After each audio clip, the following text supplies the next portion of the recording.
이 말씀에 은혜 있으시기를 바랍니다. 예레미야서를 통해서 우리가 생각하게 될 하나님의 말씀은 어떻게 나라가 망했냐는 겁니다. 이제 수요일 날 우리 성경 여행을 하는데 이제 곧 끝납니다. 끝나면 예레미야서가를 강해하려고 생각합니다. 예레미야서는 유다가 멸망할 때 멸망 전의 징조들을 아주 세밀하게 말씀하고 있고요. 어떻게 생각하면 예레미야 애가는 그것을 요약해서 왜 망했냐는 겁니다. 왜 그들이 영광스러웠던 시온이 어떻게 망했느냐. 그래서 우리가 이 마지막 때를 살아가는 우리가 어떻게 우리는 이 시대 속에서 지킴을 받을 수 있느냐. 이 시대 속에서 어떻게 흔들리지 않은 믿음을 가지고 살아갈 수 있느냐 하는 것을 우리는 배울 수가 있는 것입니다. 이 사장에서도 시온의 영광스러운 아들들이 이렇게 멸망을 당하고 그 시온의 영광스러움을 다 빼앗겼는데 그 원인에 대해서 슬픔 속에서 그 원인을 우리에게 말씀을 하고 있습니다. 자, 우리 1절을 한번 보십시다. 1절과 2절 1절과 2절 시작. 슬프다 어찌 그리 금이 빛을 잃고 순금이 변질하였으며 성소들의 돌들이 거리 어귀마다 쏟아졌는고 순금에 비할 만큼 보배로운 시온의 아들들이 어찌 그리 토기장에 만든 질항아리 같이 여김이 되었는고. 여기 시온의 아들들은 순금에 비할 만큼 보배로운 사람들이었다는 겁니다.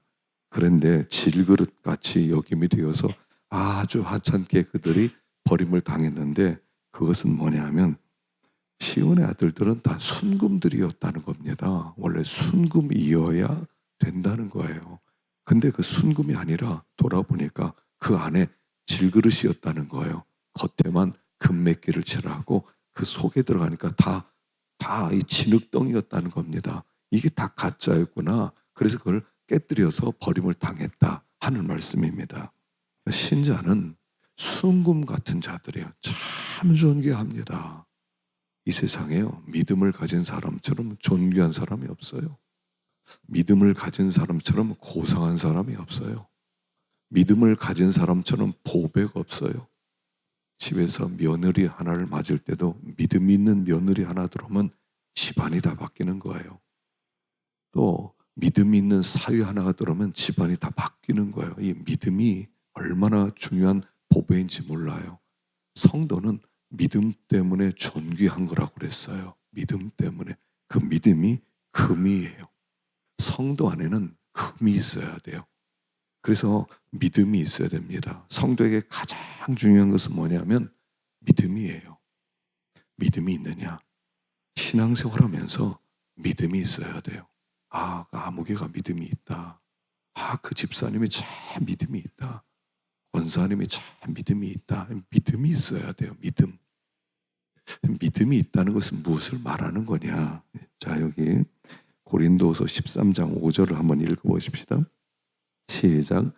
너희는 믿음 안에 있는가? 너희 자신을 시험하고 너희 자신을 확증하라. 예수 그리스도께서 너희 안에 계신 줄을 너희가 스스로 알지 못하느냐? 그렇지 않으면 너희는 버림받은 자니라. 우리가 항상 믿음에 있는가? 믿음으로 살아가고 있는가? 믿음을 써서 살고 있는가? 우리를 시험하고 확증하라고 그랬습니다. 이걸 공동번역에서는 이렇게 번역을 했더라고요. 읽어봅시다. 시작. 여러분은 자기의 믿음을 제대로 지키고 있는지 스스로 살피고 따져보십시오. 여러분은 그리스도 예수께서 여러분과 함께 계시다는 것을 깨닫고 계십니까?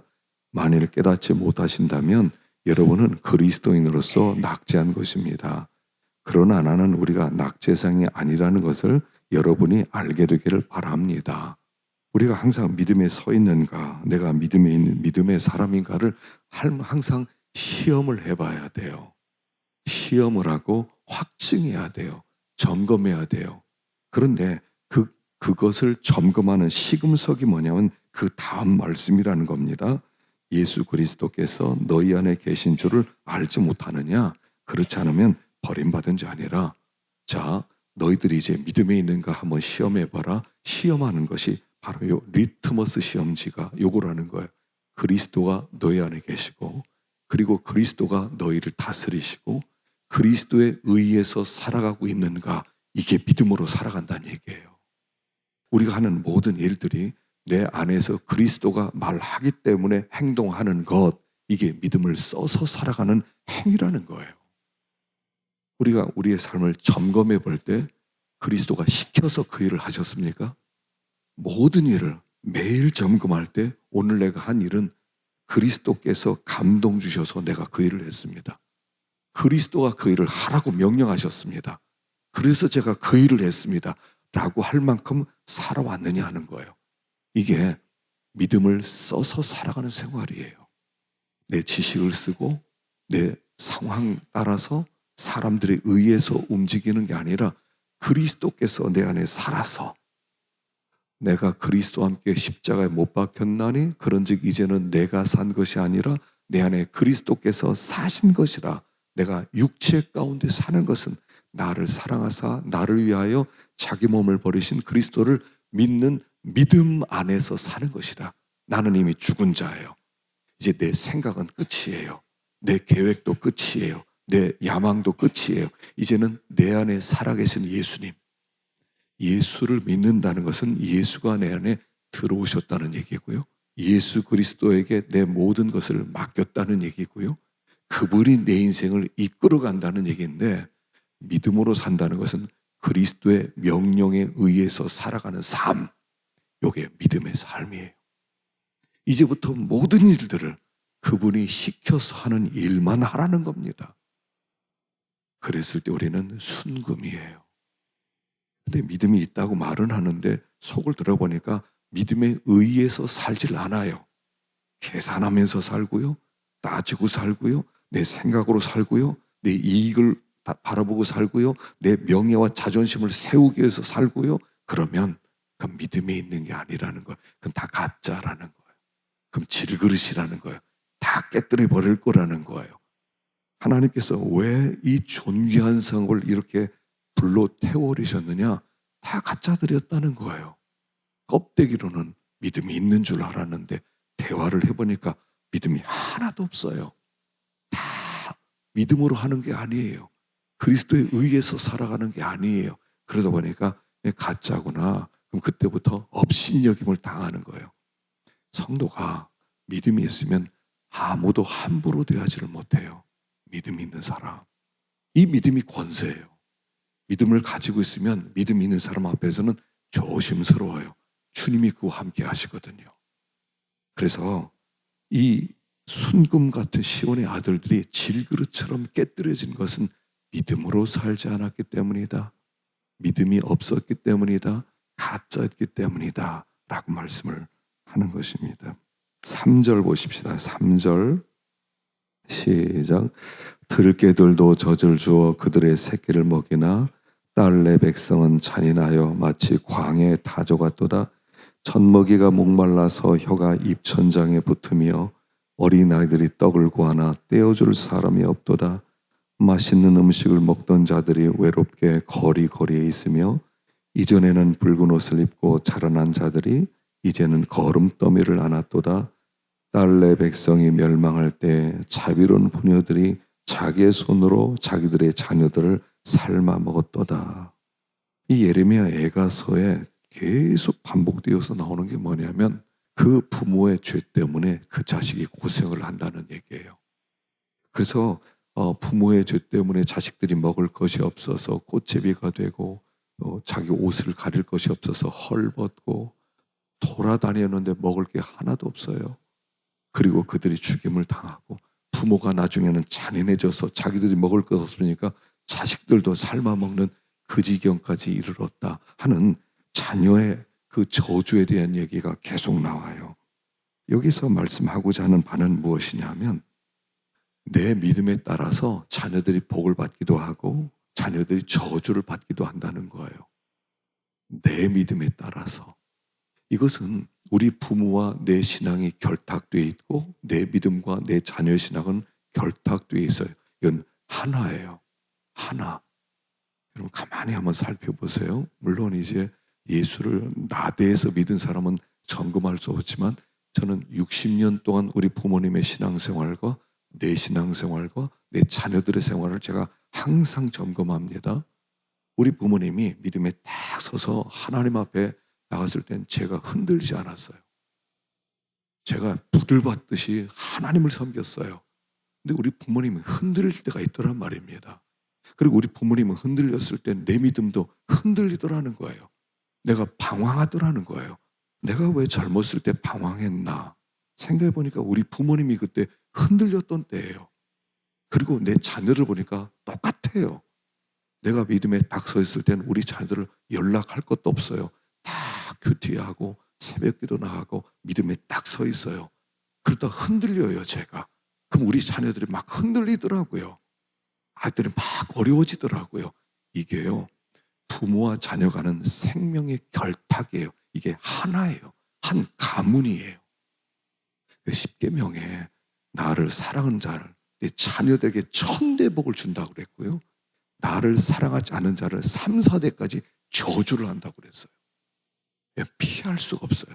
그래서 이 에가서에서 계속 나오는 것이 너의 믿음이 자녀의 믿음을 결정하는데, 네가 믿음에 서 있으면 자녀들이 복을 받고 네가 믿음에 서 있지 못하면 자녀들이 헐벗고 굶주리게 된다는 이야기를 한다는 거예요.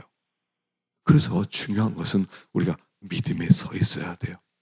여기 시편 147편을 한번 보십시다. 11절 시작. 여호와는 자기를 경외하는 자들과 그의 인자하심을 바라는 자들을 기뻐하시는도다.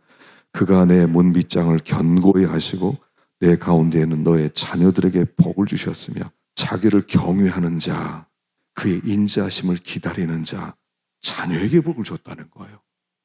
여러분, 이게요, 내가 복을 받는 것도 중요한데 하나님이 나에게 줄 복을 자녀에게 줬다면 더 기뻐요. 우리 자녀가 복을 받아야 돼요. 여러분, 자녀의 믿음을 보면 내 믿음이 검증이 되는 거예요. 그래서 하나님이 나를 축복할 때 자녀를 복되게 하세요. 그래서 내가 믿음에 서 있는 게 자녀들에게는 축복이라는 거예요. 그리고 계시록 2장 22절도 한번 봅시다. 시작.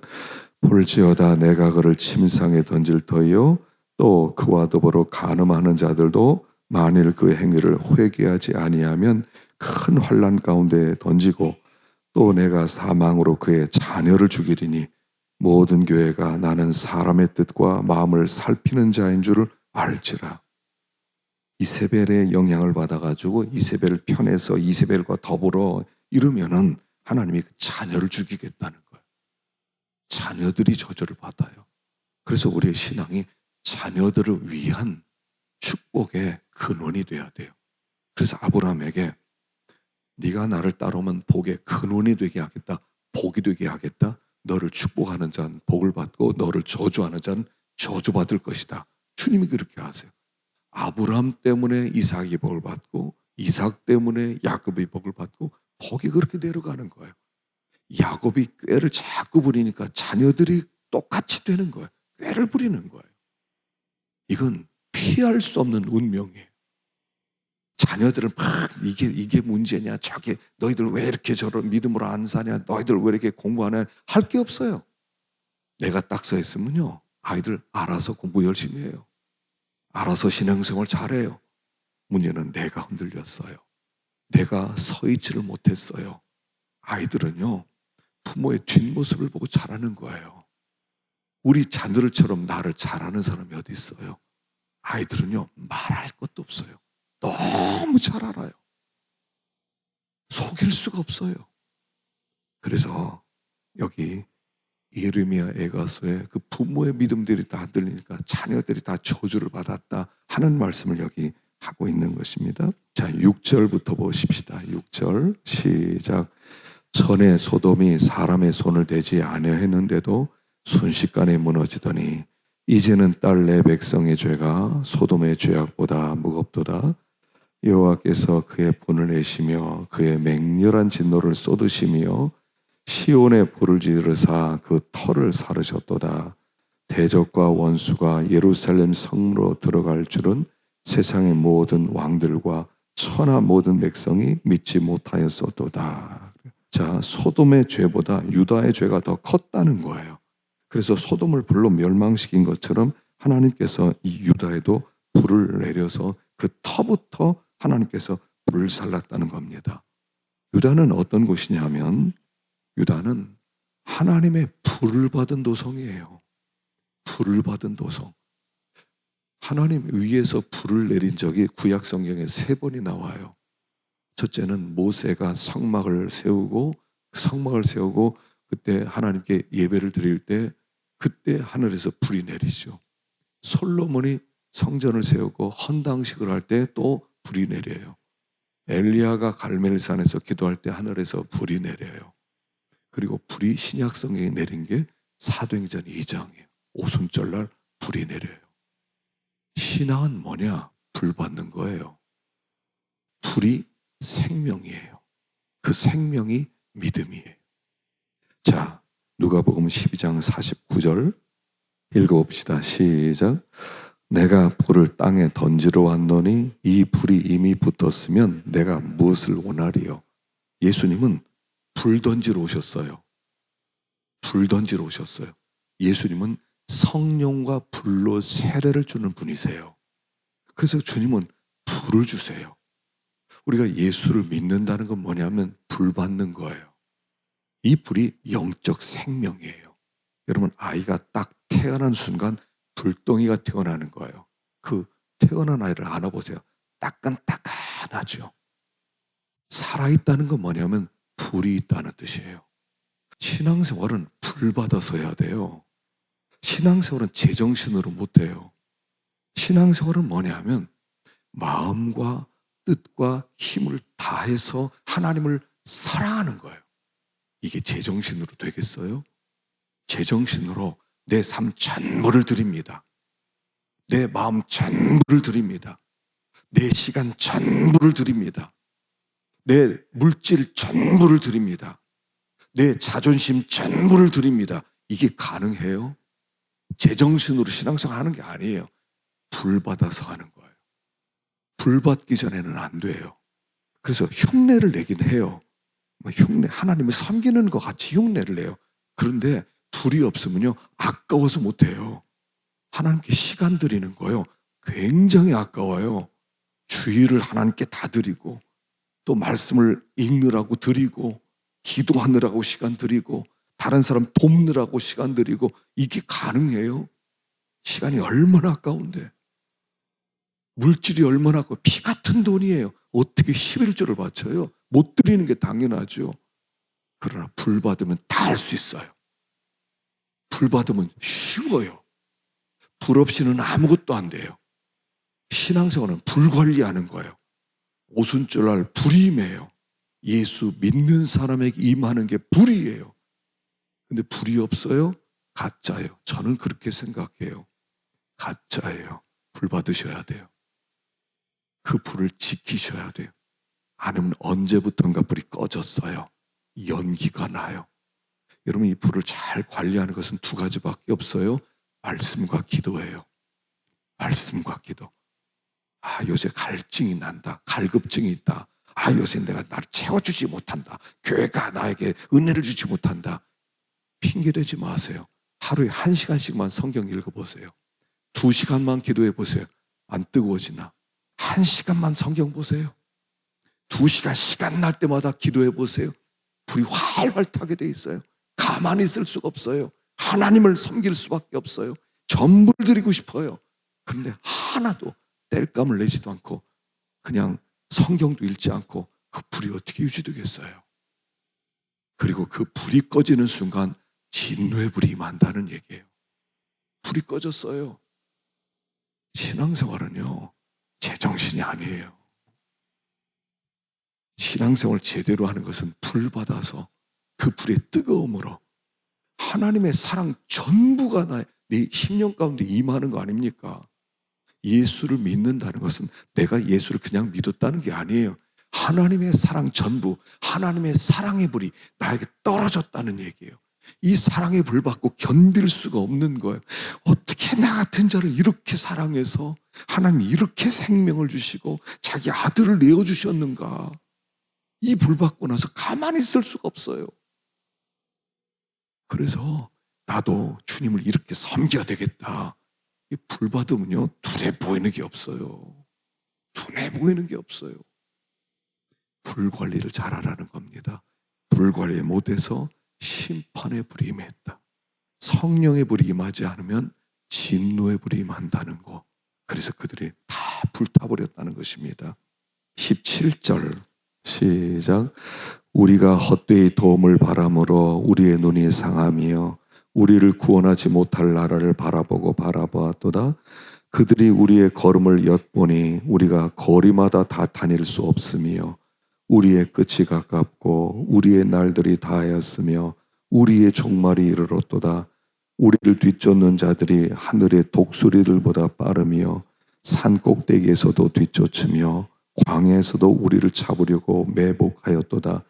우리의 콧김 곧 여호와께서 기름 부으심 받은 자가 그들의 함정에 빠졌으며 우리가 그를 가리키며 전에 이르기를 우리가 그의 그늘 아래에서 이방인들 중에 살겠다 하던 자로다. 자, 20절에 보면 우리의 콧김 곧 여호와께서 기름 부으심 받은 자가 함정에 빠졌다 그랬는데, 여기 여호와께서 기름 부으심 받은 자가 누구냐면 시드기야 왕을 얘기해요. 시드기야 왕이 하나님의 기름 부어 세움 받은 왕이었어요. 그래서 백성들이 저 시드기야 왕이 우리에게 안전을 보장해 주겠거니, 저 시드기야를 잘 따라가면 우리가 편안하겠거니, 그렇게 생각했는데 이 시드기야가 함정에 빠졌다는 거예요.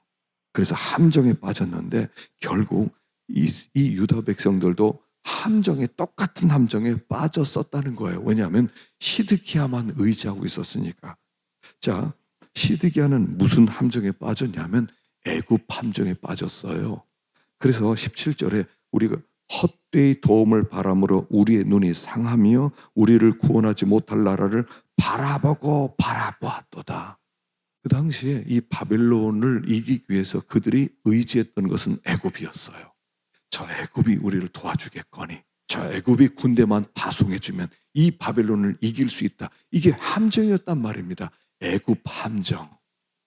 애굽이 우리를 도와주겠거니, 애굽이 우리를 살려주겠거니. 그래서 애굽만 눈이 빠지게 바라보는데 애굽이 못 도와주더라 하는 겁니다. 그리고 그 함정에 빠져서 시드기야가 계속 애굽 하다가 결국 나라가 망했는데 함정에 빠졌기 때문이라는 거예요. 이게 애굽 함정이에요.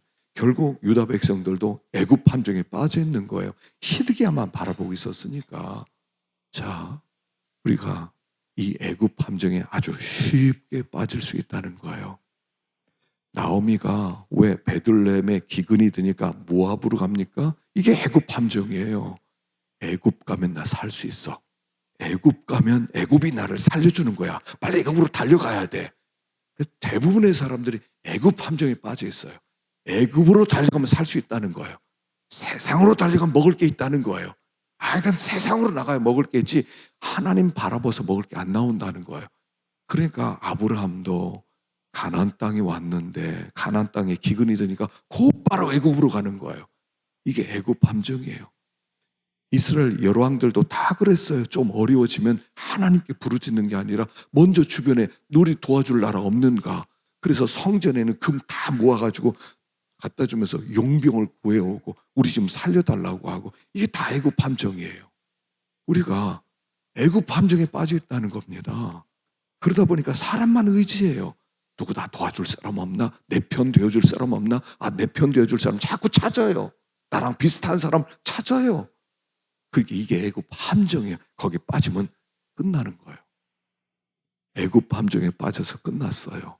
그런데 우리는 대부분 애굽 함정에 순간순간 빠져들어간다는 거예요. 어떻게 이 애굽 함정에 빠지지 않을 수가 있어요? 애굽 함정에 빠지지 않는 법이 하나가 있습니다. 자, 뭐냐면, 자, 시편 146편 3절 읽어봅시다. 시작. 귀인들을 의지하지 말며 도울 힘이 없는 인생도 의지하지 말지니 그의 호흡이 끊어지면 흙으로 돌아가서 그날에 그의 생각이 소멸하리로다. 야곱의 하나님을 자기 도움으로 삼으며 여호와 자기 하나님에게 자기의 소망을 두는 자는 복이 있도다. 올 힘이 없는 인생, 호흡이 끊어지면 흙으로 돌아가는 인생, 그 인생을 의지하는 자는 소멸되고 하나님을 자기의 도움으로 삼고 하나님을 소망으로도 잡는 자가 복이 있는데 이게 애굽 함정에 빠지지 않는 거예요. 다시 말하면 뭐냐면 믿음의 시각을 갖는 거예요. 믿음의 시각. 자, 민수기 13장 31절 시작. 그와 함께 올라갔던 사람들은 이르되 우리는 능히 올라가서 그 백성을 치지 못하리라. 그들은 우리보다 강하니라 하고 이스라엘 자손 앞에서 그 정탐한 땅을 악평하여 이르되 우리가 두루 다니며 정탐한 땅은 그 거주민을 삼키는 땅이요 거기서 본 우리 백성은 신장이 장대한 자들이며 거기서 네필 후손인 아낙 자손의 거인들을 보았나니 우리는 스스로 보기에도 메뚜기 같으니 그들의 보기에도 그와 같았을 것이다. 그들이 가나안 땅을 정탐했습니다. 두 가지의 보고로 나눠집니다. 똑같은 것을 보면서 보고가 두 가지로 나눠져요. 거기서 장대한 사람을 보았습니다. 장대한 사람들은 장대와 같다는 뜻이에요. 장대 같은 사람을 보았다. 우리 후대에 이제 고고학적으로 유골들이 발굴되는데 그 당시에 키가 5m 넘는 사람이 질비했다는 겁니다. 그런 뼈들이 지금 막 발굴이 되고 있어요. 그러니까 이 사람들이 여기 살던 사람들이 뭐 골리앗 3m 이거는 난장이에요. 5m 이상 되는 사람이 많이 있었어요. 그러니까 그들을 보았을 때 두 가지로 나뉘어지더라는 거예요. 하나는 강합니다. 키가 장대입니다. 우리는 메뚜기입니다. 도망갑시다. 하는 쪽과 아닙니다. 장대 분명히 맞습니다. 그러나 그들은 우리의 밥입니다. 두 종류로 나뉘어지더라는 거예요. 한쪽 사람은 애굽 함정에 빠져서 겉을 현상을 바라보는 사람이고 한쪽 사람들은 믿음의 시각을 가지고 하나님을 바라본 사람들이었다는 거예요. 여러분, 영안이 밝아져야 돼요. 영안이 열려야 돼요. 그래야 이 애굽 함정을 이길 수가 있어요. 리더들은 특별히 영안이 밝아져야 돼요. 그렇지 않다 애굽 함정에 빠져서 망해요. 세상을 의지하고 세상이 나를 살린다고 생각해요. 돈이 있어야 돼요. 하나님이 살리는 게 아니에요. 하나님 그 다음이에요. 애굽 함정에 빠져요. 그럼 망하는 거예요. 영안이 열려져야 돼요. 영안이 열려져야 돼요. 믿음의 시각으로 하나님이 보여야 돼요. 하나님은 안 보이세요? 그러나 영안이란 그 하나님이 보여지는 거예요. 다윗이에요, 이게. 골리앗을 어떻게 이겼어요? 3m가 넘는 용사를 어떻게 이겨요? 그는 영안이 열렸어요. 너는 칼과 단창으로 나오지만 나는 만군의 여호와 이름으로 나아가노라. 이게 믿음의 시각이에요. 이 믿음의 시각이 열려야 돼요. 이게 안 열리면 다 애굽 함정, 90%, 99%는 다 애굽 함정에 빠져 있어요. 맞는 얘기예요. 키가 장대고 우리는 이렇게 작은데 이게 어떻게 싸움이 돼요? 안 되지. 안 되는 게 맞잖아요. 이게 애굽 함정이라는 거예요. 그러나 믿음의 사람들은 우리는 영안이 밝아져야 돼요. 영안이 믿음의 눈을 떠야 돼요. 믿음으로 바라봐야 돼요. 믿음으로 생각해야 돼요. 뭐든지 믿음이에요. 우리는 세상 사람들 볼 때 바보예요. 상식이 안 맞는 사람이에요. 상식이 맞아요. 그게 영혼을 떠서 뭐 하나님을 뭐 도와주니까 뭐 현상을 왜 이렇게 무시해요? 그게 믿음의 눈을 뜬 사람이에요. 그러니까 이 여호수아와 갈렙이 믿음의 눈을 떴더니 이 사람 돌로 죽이려고 그래요. 저거 죽여라. 저거 현상도 모르는 상황도 모르는 저것들 죽여버려라. 이렇게 얘기하는 거예요. 누가 맞는 겁니까? 세상은 현상을 바라보는 사람이 지혜로운 사람이에요. 그러나 하나님 나라에서는 영안이 밝혀진 사람이 하나님께서 마음이 합한 사람이고 합당한 사람이다 하는 겁니다. 그 당시의 사람들 다 애굽 함정에 빠졌어요. 애굽만 바라봐요. 하나님을 바라보는 게 아니라 어떻게 애굽에서 소식이 있습니까? 뭐든 군대 좀 온다고 합니까? 뭐 우리가 선물 보낸 거 잘 받았다고 합니까? 언제 오신답니까? 그러고 있는 거예요. 애굽 함정. 조심하셔야 돼요. 우리의 삶에 다 애굽 함정이 있어요. 우리를 살리는 것은 애굽이 아니에요. 저 세상이 나를 살려요. 저 세상에 돈 주면 내가 노후가 편안해져요? 세상으로 막 달려가요. 세상밖에 안 보여요. 돈밖에 안 보여요. 그냥 돈, 돈, 돈, 돈. 이 시대가 그런 시대 아닙니까? 돈, 돈, 돈. 자기는 아니래요. 그런데 결정적 순간에 보면 그게 딱 드러나는 거예요. 애굽 함정을 이길 수 있는 건 하나밖에 없어요. 영안이 열려져야 돼요. 우리 이 아침에 주님 앞에 영안이 밝아지고 또 하나님으로 살아가는 우리가 되기를 축원합니다. 기도하십시다.